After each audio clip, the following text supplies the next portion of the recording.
Hello and welcome to this week's episode of Coaster News. And this is I think this is the second episode of Coaster News this month. It's the month of February, and there's actually some pretty interesting news that we've that we've never not heard about before, as always in each episode. So let's just get straight into the news. And our top story for tonight: Thorpe Park have announced not one but two brand new events for 2022, and this is absolutely insane. We never thought that. Well, actually, we kind of did. If I were to, I'm just going to elaborate on this. Basically, a few months ago, I think it were in like September or sometime. I think it was before Fright Night started. Basically, a few months ago, Thorpe Park put out an online survey on their social medias asking followers what they would think of like a future events, and so on that list it came up with like a few different events. I think there were three of them, but I can't remember what the third one were. But two of them were Mardi Gras and a carnival event. I think the third one was like some kind of spring break event. I can't remember, but the other two were Mardi Gras and carnival, and that just started a lot of rumors about what they were going to do in 2022, because they're just doing this like for a lot of, because Thorpe Park have been doing a lot of new events recently. Like in 2020 they launched Oktoberfest. In 2021 they had Park Vibes, which was like a summer event, and they on this survey that they released in like September, I think, or October, they asked a few questions about what kind of events they would like to see in the near future, or like what kind of entertainment offerings and food art options, and what they think of when, just like general questions about these certain events. And since then the rumors have just been floating about new events coming to Thorpe Park in 2022. And yesterday they actually confirmed that the new for this year they will be having not one but two new events for 2022. And these events, which are I'm actually going to name them altogether this year, they've actually got four events, but there's two new ones, so I'm going to name them in order. First one, they've got new for 2022 Thorpe Park Mardi Gras, which just sounds insane. It's like I imagine it's going to be very similar to Alton Towers' Mardi Gras, which I'm hoping is happening later this year. That's from the 19th of May until the 19th of June. And then after that, another new for 2022 event, Thorpe Park Carnival. And this just looks like a very amazing event. It looks like it's going to be a heavily themed event for Thorpe Park. That's taking place in between from 22nd of July until 28th of August.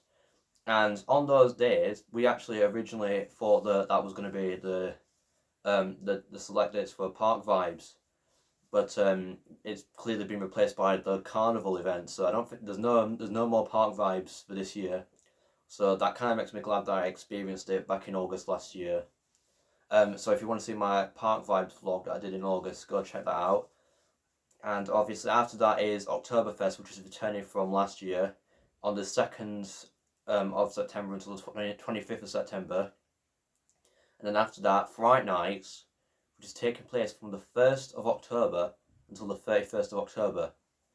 I mean, the dates for Fright Nights that they've got are very different than what they've had in previous years, because normally it would be like from 8th until the 10th of October, and then it would be from like the 15th until the 31st of October. So there'd be like a week off of the event. That's what it was like last year, and that's probably what it's been like in previous years. This year it's for the full month of October, which is probably explains why Oktoberfest is ending earlier, because last year it finished on the 3rd of October. So that's a very interesting development, and I can't wait to see the Mardi Gras and Carnival event.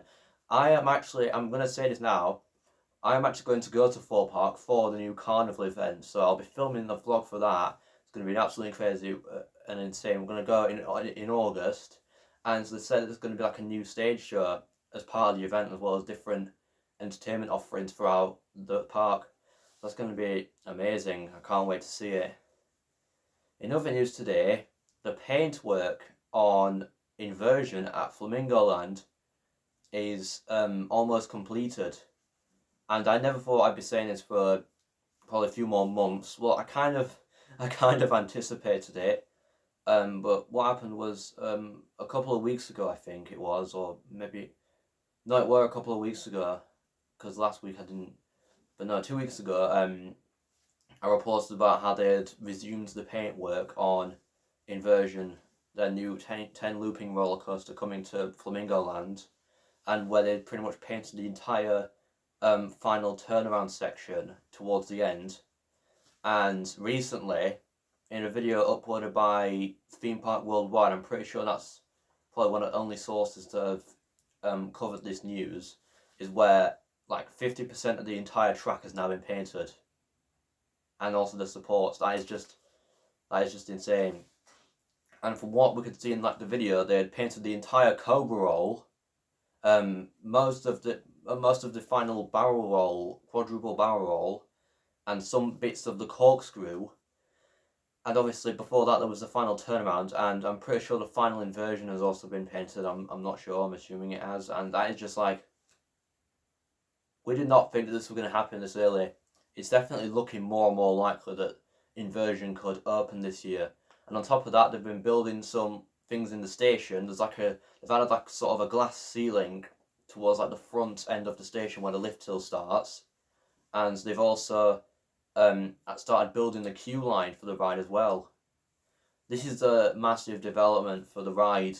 Oh, they've still got a long way to go. They've got to do like the landscaping, they've got to finish all the painting, and they've got to obviously finish the queue line and exit, and they've also got to test it when it's been painted, which I'd imagine, I don't think the trains are on site just yet, but I think by this point they will have rethemed the trains to Union Jack trains, because basically, if you don't know what I'm about, last year on the map, I think it was added on the map last year or late 2020, I'm not sure, but on the map it showed the ride with its planned colour scheme, but also showed the ride vehicles with the Union Jack flag on the front of the train.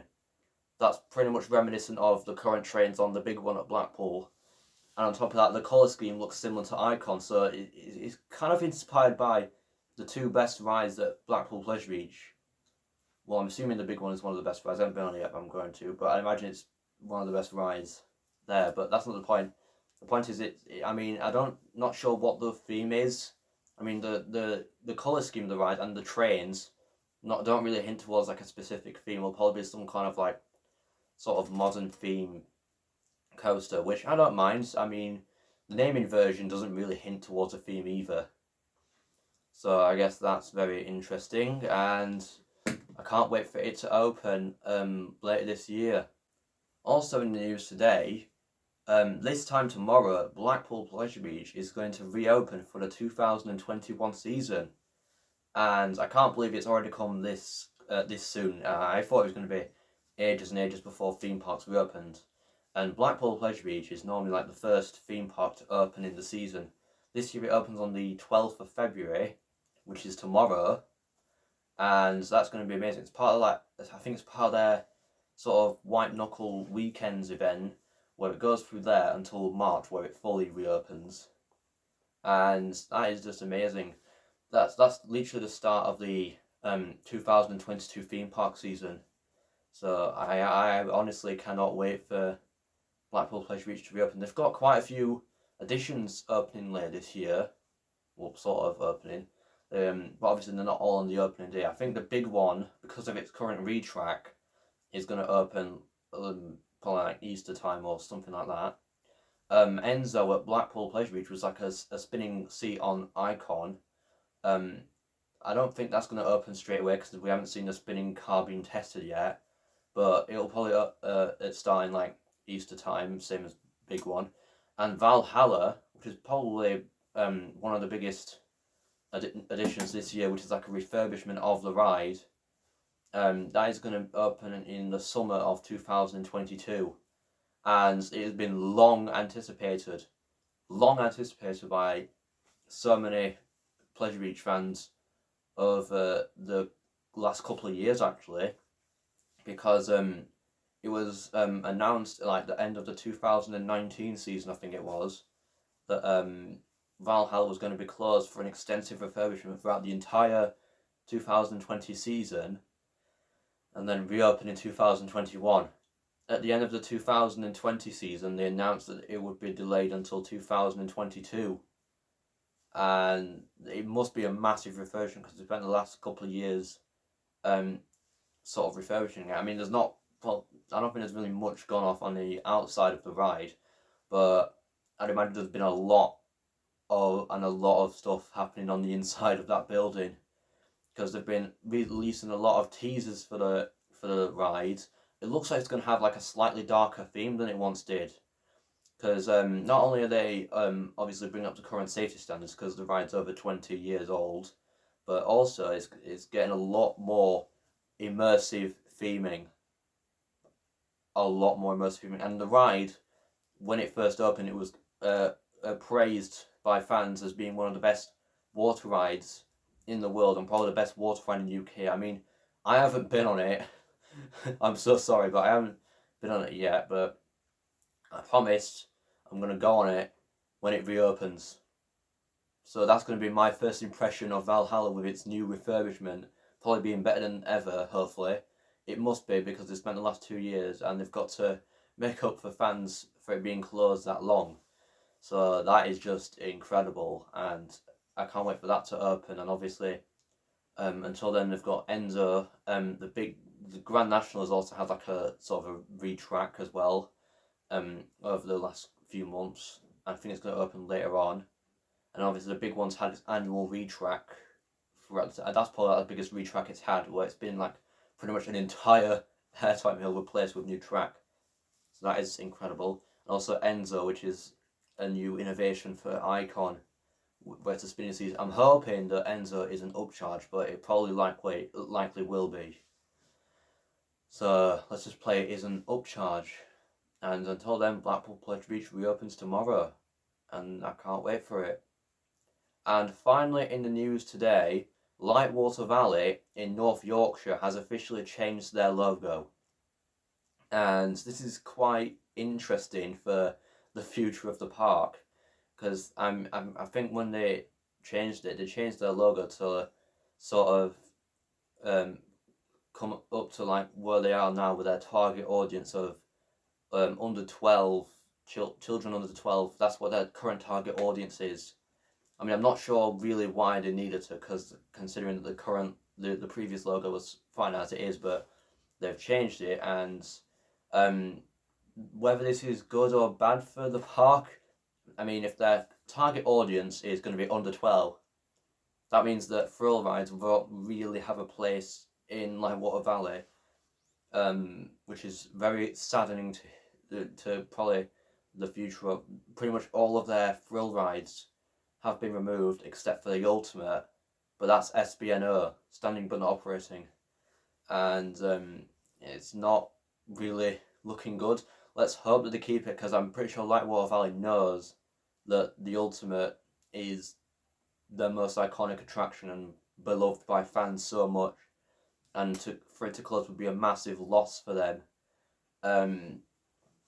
And if that closes, then out of the two Yorkshire theme parks, out of the two major ones, Flamingo Land would obviously be the better one. I mean, it kind of has been already, because the ultimate Lightwater Valley has been targeted for under 12 children, and Flamingo Land have got a lot more thrill rides. Plus, they're opening a new coaster this year, hopefully, fingers crossed.